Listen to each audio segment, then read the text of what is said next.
اسلحے کے ساتھ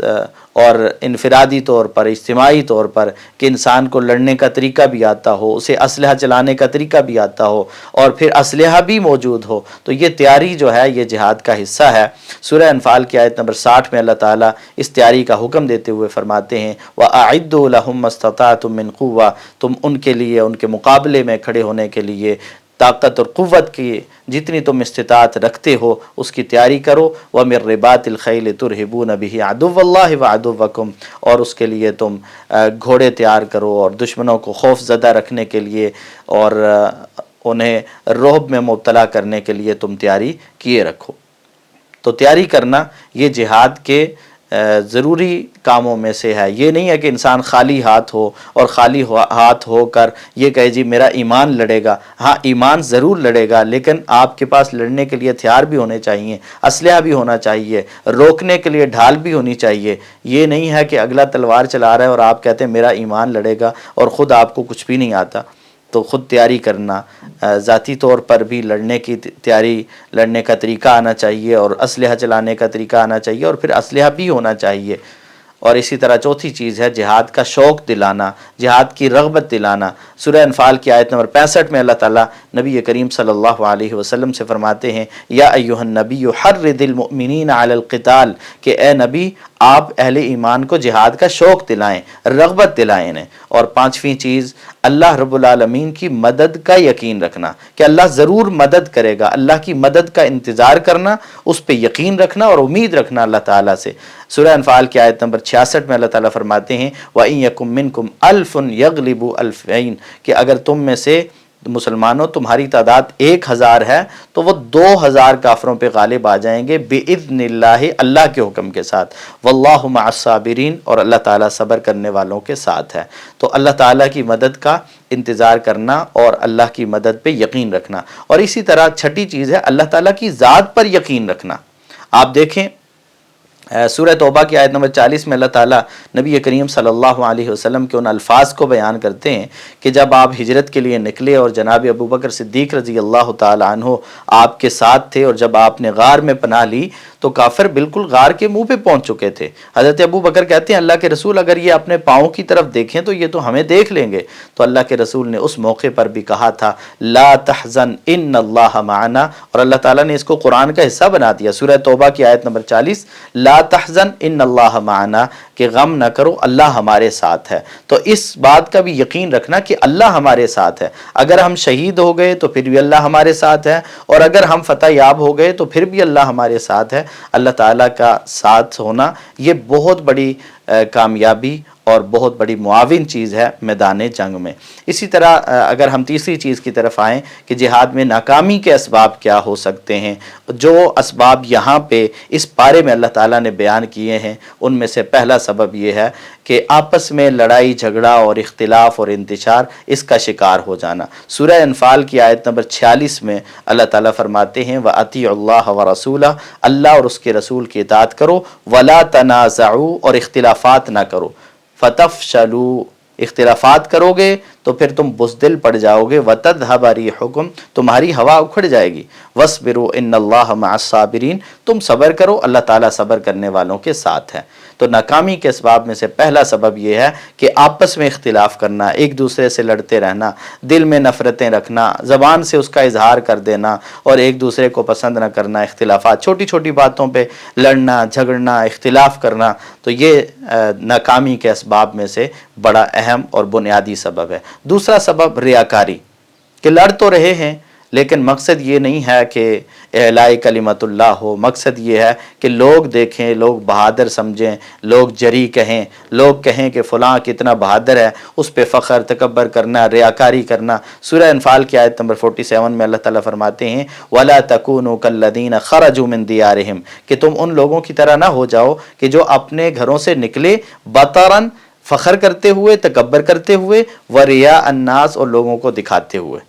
تو یہ کافروں کا طریقہ ہے، اہل ایمان کا طریقہ یہ نہیں ہے۔ وہ فخر نہیں کرتے، وہ تکبر نہیں کرتے، وہ ریاکاری نہیں کرتے، وہ لوگوں کو دکھانے کے لیے کام نہیں کرتے، وہ تو اللہ کی رضا کے لیے کام کرتے ہیں۔ اور جہاد جیسا عظیم عمل تو خالصتاً اللہ کی رضا کے لیے ہوگا تو اللہ تعالیٰ اسے ضرور قبول فرمائیں گے۔ اور ناکامی کے اسباب میں سے تیسرا سبب جو ہے وہ مال کی چاہت رکھنا، مال کی تڑپ رکھنا۔ اللہ تعالیٰ سورہ انفال کی آیت نمبر 67 میں فرماتے ہیں ما کان لنبی ان یکون لہ اسرا حتی یسکن فی الارض، کہ کسی نبی کے لیے یہ جائز نہیں ہے کہ ان کے پاس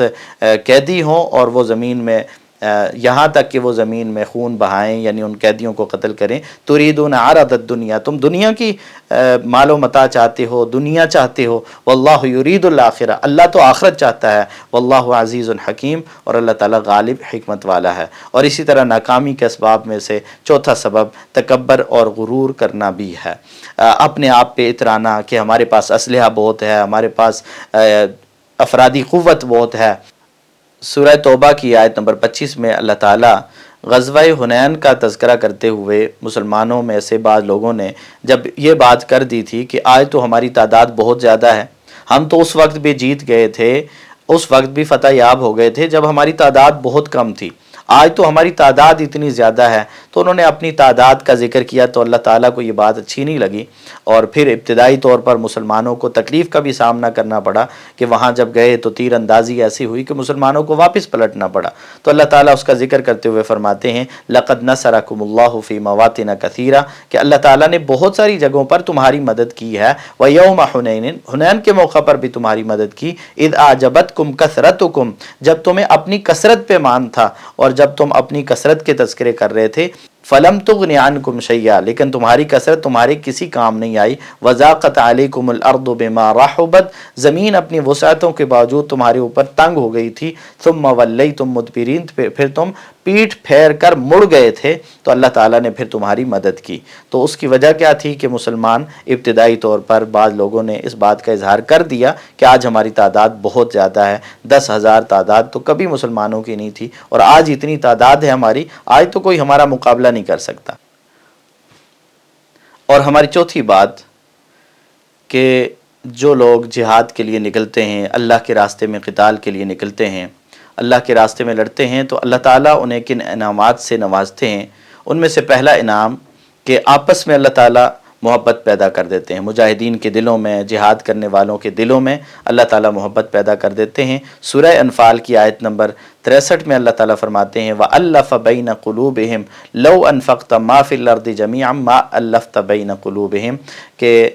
اللہ تعالیٰ نے ان کے دلوں میں الفت اور محبت پیدا کر دی۔ اگر زمین میں جو کچھ ہے یہ سارا کچھ بھی آپ خرچ کر دیتے تو آپ ان کے دلوں میں محبت پیدا نہیں کر سکتے تھے، الفت پیدا نہیں کر سکتے تھے۔ وَلَكِنَّ اللَّهَ أَلَّفَ بَيْنَهُمْ، لیکن اللہ تعالیٰ نے ان کے دلوں میں الفت اور محبت پیدا کر دی ہے۔ تو یہ پہلا انعام ہے۔ اور دوسرا انعام کہ اللہ تعالیٰ کی بخشش کا ذریعہ ہے جہاد کرنا۔ اللہ تعالیٰ سورہ انفال کی آیت نمبر 74 میں فرماتے ہیں وَالَّذِينَ آمَنُوا وَهَاجَرُوا وَجَاهَدُوا، کہ وہ لوگ جو ایمان لائے اور جنہوں نے ہجرت کی اور جہاد کیا فی سبیل اللہ، اللہ کے راستے میں، وَالَّذِينَ آوَوا وَنَصَرُوا، اور وہ لوگ جنہوں نے ان کو جگہ دی اور ان کی مدد کی، اولئک هم المؤمنون حقا، یہ سچے مومن ہیں، لہم مغفرۃ ورزق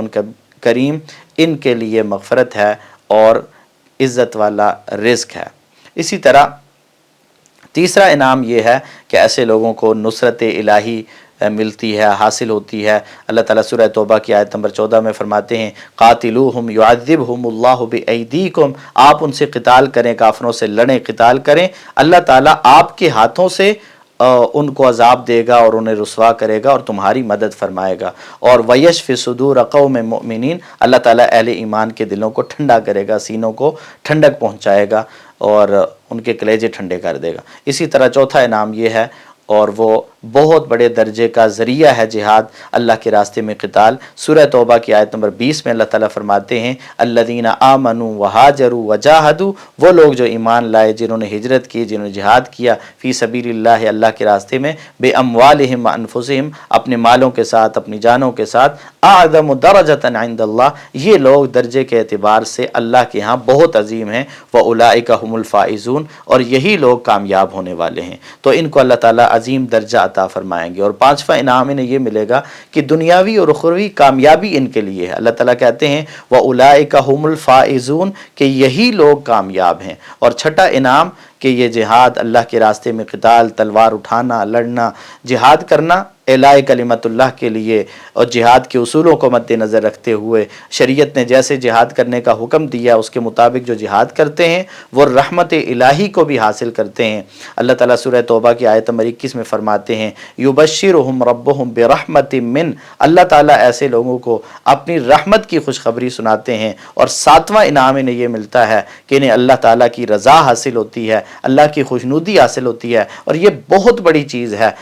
ورضوان، اللہ تعالیٰ فرماتے ہیں یبشرہم ربہم برحمت من ورضوان، کہ اللہ تعالیٰ اپنی طرف سے رحمت اور اپنی رضامندی کی خوشخبری ان لوگوں کو سناتے ہیں۔ اور 8واں انعام ان کے لیے یہ ہے کہ ان کے لیے جنت میں اعلیٰ مقام ہے، اور فرمایا سورہ توبہ کی آیت نمبر 21 ہی میں وَجَنَّاتٍ لَهُمْ فِيهَا نَعِيمٌ مُقِيمٌ، کہ ان لوگوں کے لیے جنت کی خوشخبریاں ہیں، ایسی نعمتیں ہیں وہاں پہ جو ہمیشہ رہنے والی ہیں، جو ختم ہونے والی نہیں ہیں۔ اور 9واں انعام یہ ملے گا کہ یہ اللہ تعالیٰ کی اطاعت کا ذریعہ ہے۔ اللہ نے حکم دیا ہے یا ایھا النبی جاہد الکفار والمنافقین، اے نبی آپ جہاد کریں، آپ قتال کریں، آپ اللہ کے راستے میں نکلیں، کافروں اور منافقوں سے آپ لڑیں۔ تو جو لوگ جہاد کے لیے نکلتے ہیں وہ اللہ تعالیٰ کے اس حکم کی تعمیل کرتے ہیں، اور یہ بہت بڑی خوش نصیبی والی بات ہے کہ اللہ تعالیٰ اپنے دین کا ان سے کام لے لیں، انہیں اطاعت کے جذبے سے سرشار کر لیں، اور اللہ تعالیٰ انہیں توفیق دے دیں کہ وہ اللہ کے دین کے لیے لڑنے والے ہوں۔ اور 10واں انعام بھلائی اور کامیابی کا ذریعہ ہے یہ جہاد۔ اللہ تعالیٰ سورہ توبہ کی آیت نمبر 88 میں فرماتے ہیں لَٰكِنِ الرَّسُولُ وَالَّذِينَ آمَنُوا، کہ رسول اور جو ان کے ساتھ ایمان لائے ہیں، معاہو ان کے ساتھ، جاہدوا باموالہم وانفسہم، انہوں نے اپنی جانوں کے ساتھ اپنے مالوں کے ذریعے سے اللہ کے راستے میں جہاد کیا ہے، واولئک لہم الخیرات، اللہ کہتے ہیں یہی لوگ ہیں جن کے لیے بھلائیاں ہیں، واولئک هم المفلحون، اور یہی کامیاب ہونے والے لوگ ہیں۔ تو اللہ تعالیٰ ہمیں جہاد کے مقصد کو سمجھنے کی توفیق عطا فرمائے، اور جہاد کے اوپر جو انعامات اللہ تعالیٰ دینے والے ہیں ان انعامات کو حاصل کرنے کی توفیق عطا فرمائے، اور اللہ تعالیٰ ہمیں یہ توفیق عطا فرمائے کہ ہم اعلاء کلمت اللہ کے لیے کوشش کرنے والے ہوں، ہم اللہ کے دین کے غلبے کے لیے کوشش کرنے والے ہوں، اور اللہ کے دین کو غالب اپنی جان پر بھی نافذ کرنے والے ہوں، اور دنیا پر بھی اللہ کے دین کو غالب کرنے والے ہوں۔ اللہ تعالی ہمیں اس کی توفیق عطا فرمائے۔ وآخر دعوانا ان الحمد للہ رب العالمین۔